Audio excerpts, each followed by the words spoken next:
So today we're going to talk about transition to quotas.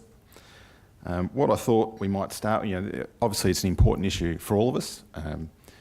Probably we've got the leaders of the industry in this room that are already halfway down this path, so there'll be a lot of sharing of ideas, but it's important that we learn from each other.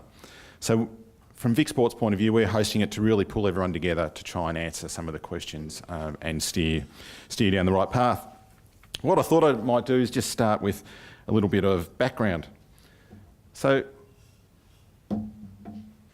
does anyone know how long quotas have been operating internationally? Any ideas? So Norway actually introduced quotas for corporate boards over 10 years ago, having enormous success. Probably depends where you look at it, but they've been going great. So for over 10 years, Norway's been leading the way. Tragic, really. Australia should be leading the way. We look at Australian boards. The Australian Institute of Company Directors in 2015 put out that they're aiming for 30% quotas by the end of 2018. Now, as at June last year, they're actually now at 23% quotas, and 42% of the appointees for 2016 were women. The Australian Stock Exchange, and we'll talk a little bit later on, actually now lists gender diversity in their reports so that people now can see what the makeup of the board is, because they believe and have proven that it delivers more profit for those individual companies. So in Victoria, in March 2015, the Premier announced that women will make up 50% of all new appointments to courts and paid government boards in Victoria. I won't go into too much more on that because I'm sure Susan will take us through that in a little bit. But that's seen a rise of women from 39% to 49% as of September last year, which is fantastic. Stephen Frost, who was actually the head of diversity and inclusion at London 12, said we're talking about 50% of the population. 50% of the population is not a minority group. So when we're starting to talk about diversity in Australia, we need to talk about across religious beliefs, ethnic beliefs, regional beliefs, and how we can bring that on as well. So, but Victorians love sport. We are the cultural home of sport in the world. It's a powerful vehicle for change. It unites communities, particularly regional. I didn't see you, Stuart. I would have picked on you just before too. It's amazing what it does to see women and girls playing sport and how that inspires the next generation. So we want to encourage that. So it's time for sport to be leaders in this area, and that's what we're all looking at today. Being a little bit quick. I want to also thank our panellists. Now you've got bios on the table, but Warren Buffett actually has famously said that we learn more from our mistakes. We learn more from mistakes. They don't have to be our own. So today we're very fortunate to have three very experienced people that we can learn from their experiences. Some things they got right, some things that they'll improve on for the future. But can I please get everyone to acknowledge and thank Matthew Kennedy from Tennis Victoria,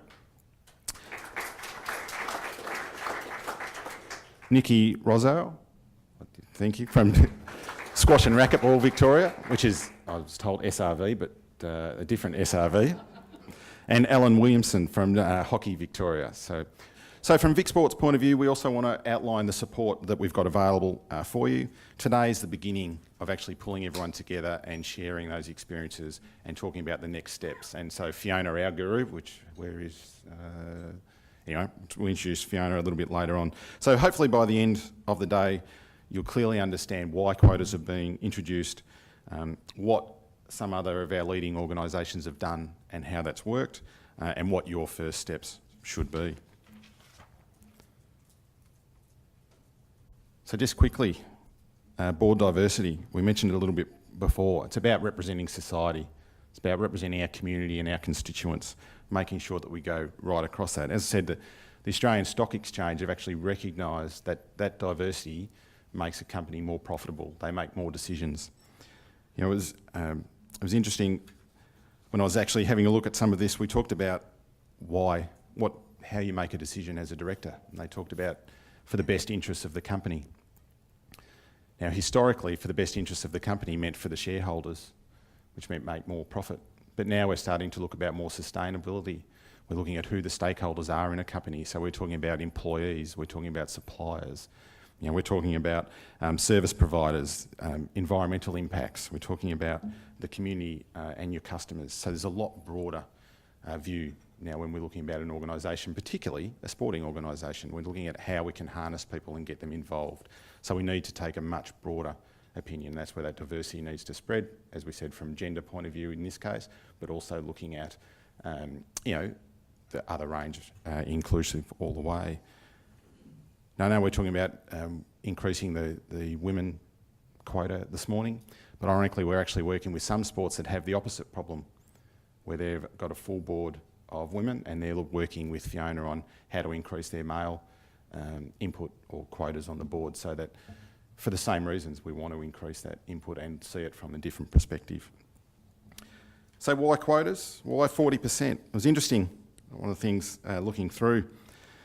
So the Australian Stock Exchange listed they have an average of 7 to 9 directors on each board. So from their point of view, 30% actually meets the tipping point. I thought that's interesting. What's a tipping point? So a tipping point, if we have one female on the board, it's often tasked as a representative of all female kind and views as interrupting the boys' club. If there are 2 females, there is the public perception that they should support each other, or otherwise it'll be called a cat fight. But if there are 3 females on the board, they can comfortably agree or disagree without being viewed negatively. Now, I read that and thought, that summarises it beautifully. It's either quite funny or quite tragic that still exists in today's society. So that's why we're talking 40%. It is generally regarded from around the world that 40-40-20 is the best makeup to produce the best results. So I'll leave that to Susan to hit that as we go.